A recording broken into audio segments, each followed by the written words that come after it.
நரகத்தை பற்றிய ஒரு தெய்வீக வெளிப்பாடு 1976 வருடம் மார்ச் மாதத்தில். நான், என் பெயர் கேத்தரின் பாக்ஸ்டர், வீட்டில் ஜெபித்துக் கொண்டிருந்தபோது கர்த்தராகிய இயேசு கிறிஸ்து என்னை சந்திக்க வந்தார். அநேக நாட்களாக நான் ஆவியில் ஜெபித்துக் கொண்டிருந்தமையால் சடிதியில் கர்த்தருடைய பிரசன்னத்தை உணர முடிந்தது.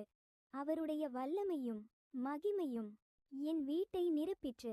ஒரு பிரகாசமான ஒளி எனது அறையை ஒளிரச் செய்து ஒரு இனிமையும் அதிசயமுமான உணர்வு என்னை மேலிட்டது. ஒளி அலை அலையாய் பாய்ந்தது. எத்தனை கண்கொள்ளா காட்சி அது! பின் கர்த்தரின் சத்தம் என்னோடு பேசலாயிற்று. நான், உன் தேவனாகிய இயேசு கிறிஸ்து அநேக பரிசுத்தவான்களை என்னுடைய இரண்டாம் வருகைக்கு ஆயத்தப்படுத்தவும் அநேகரை நீதிக்குட்படுத்தவும் நான் உனக்கு ஒரு வெளிப்பாட்டை தர விரும்புகிறேன். என்னுடைய நியாயத்தீர்ப்புகள் உண்மையானவைகள். என் மகளே, என் ஆவியினால் உன்னை நரகத்திற்குள் கூட்டிச் சென்று உலகம் அறியும்படியாய் நான் விரும்புகிற அநேக காரியங்களை உனக்கு காட்டுவேன். பலமுறை நான் உனக்கு காணப்பட்டு உன்னுடைய ஆவியை உன் சரீரத்திலிருந்து எடுத்து நிஜமாகவே உனக்கு நரகத்தை காண்பிப்பேன். உனக்கு நான் வெளிப்படுத்தும் எல்லா காரியங்களையும் காட்டும் தரிசனங்களையும் மற்றவர்களுக்கு நீ சொல்ல வேண்டுமென நான் விரும்புகிறேன். நீயும் நானும் நரகத்தினூடே ஒன்றாக நடந்து செல்வோம்.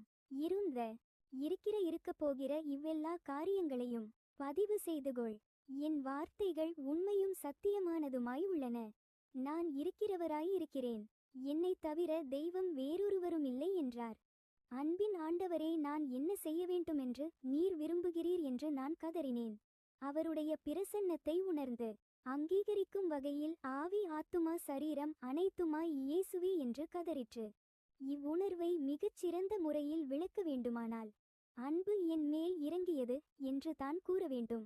இதுவரையிலும் நான் உணர்ந்த அன்பினுள் மிக்க ஆழமானதும் சாந்தமானதும் சந்தோஷமானதும் மகிமையானதுமான அன்பு அதுதான். கர்த்தரின் துதி என் வாயினின்று பெருக்கெடுத்தது.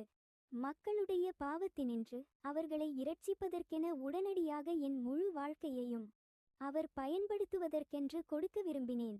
அவருடைய ஆவியால் உண்மையாகவே அந்த அறையில் என்னுடன் இருந்தவர் தேவனுடைய குமாரனாகிய இயேசு என அறிந்தேன்.